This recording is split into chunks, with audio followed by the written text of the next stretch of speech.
নিজের দুঃখের কথাও কাউকে বললেন না, সুখের কথাও কাউকে বললেন না। কথাটা একটু শুনতে আপনার কাছে অন্যরকম লাগলেও একটু ভিতরে গেলে আপনি নিজেই বুঝতে পারবেন। আপনি নিজের মনের দুঃখ কষ্ট সহ্য করতে না পেরে হালকা করার জন্য যাকে বলছেন, মনে রাখবেন আপনি তার কাছে কিন্তু কোনো না কোনো ভাবে একটু ছোট হয়ে যাচ্ছেন।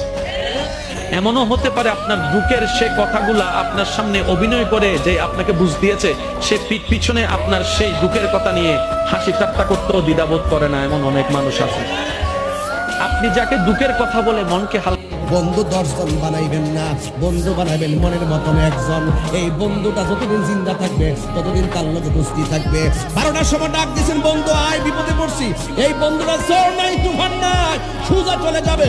বন্ধুরে ফোন দিয়ে বলেন, দোস্তরে আমার রক্ত লাগবো। দোস্তটা রক্তের জন্য পাগল হয়ে পাশে দাঁড়ায় যাবে।